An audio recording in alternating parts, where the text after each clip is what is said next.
ACIM Lesson 13. Welcome back, focused learners. I am absolutely thrilled to have you here for today's explainer. If you've been following along with us, you're well aware we're dealing with some pretty profound shifts in how we view reality. So today, we are unpacking Lesson 13. And let me tell you, this is a powerful one. We're going to look at the deep-seated anxieties that bubble up when we try to unlearn our standard way of seeing things. So, clear your mind, get comfortable, and let's get right to it. Okay, let's dive into this. The core lesson for today is stated beautifully and bluntly. A meaningless world engenders fear. Now, this idea is really just another form of the preceding lessons we've covered, but what makes today so special is that it gets highly specific about the exact emotion aroused when we start letting go of our preconceived meanings. And that emotion?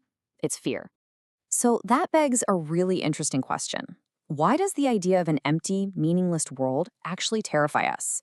I mean, think about it for a second. If something has absolutely no meaning, it shouldn't be scary, right?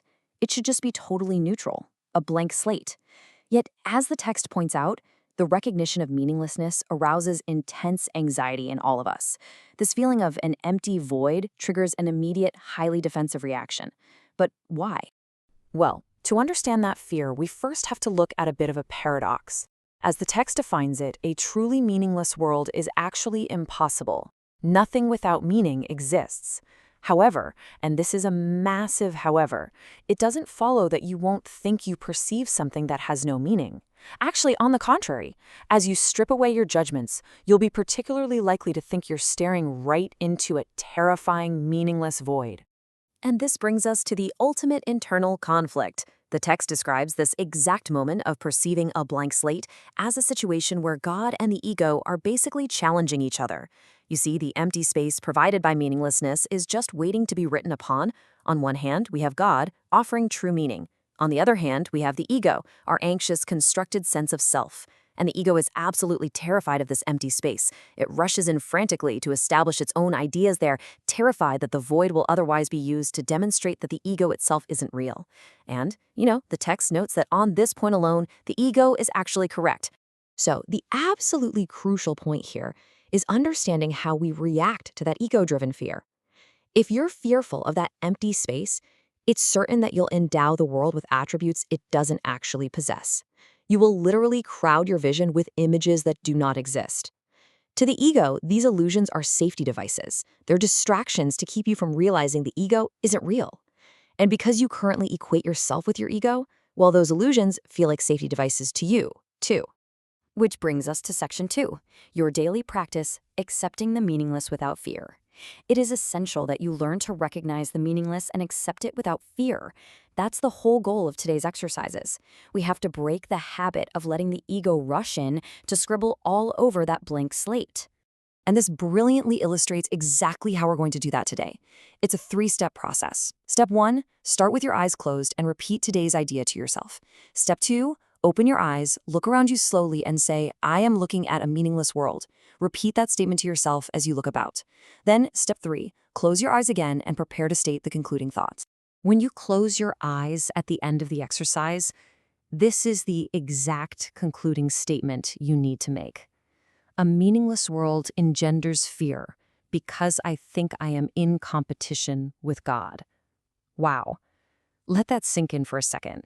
That is an incredibly heavy, profound statement to make to yourself. Now, if you're feeling a massive wave of resistance right now, or if your mind is screaming, that's ridiculous, don't worry. The text explicitly states that you're not expected to believe the statement at this point. In fact, you'll probably try to dismiss it as preposterous. You might find it difficult to avoid resistance because deep down, you're afraid of the vengeance of the enemy. The ego fights back hard against a thought like this. Because of that, your goal today is not absolute belief. Your goal is simply observation. Note carefully any signs of overt or covert fear that this exercise arouses in you. Just watch it happen. The text points out that this is our very first attempt at stating an explicit cause and effect relationship of a kind that we are very inexperienced in recognizing. We're just learning to see the machinery of our own fear. To keep this manageable and not completely overwhelm your system, there's a strict time limit, 1 minute maximum per exercise session. That is all it takes. And importantly, the text instructs us not to dwell on that heavy concluding statement and to try not even to think of it except during the actual practice periods. Just let the 1 minute do its work and then move on with your day. That will absolutely suffice for now. All right, let's wrap this explainer up with a quick summary to carry with you. Today is Lesson 13, A Meaningless World Engenders Fear. You're going to do the 3-step practice we discussed about 3 or 4 times today. Remember, keep it to 1 minute maximum per session, and whatever you do, don't dwell on it outside of those moments. Just observe the fear, don't judge it. I want to leave you with this thought to ponder today. What incredible peace might be waiting for you in that empty space once you finally stop letting the ego frantically fill it?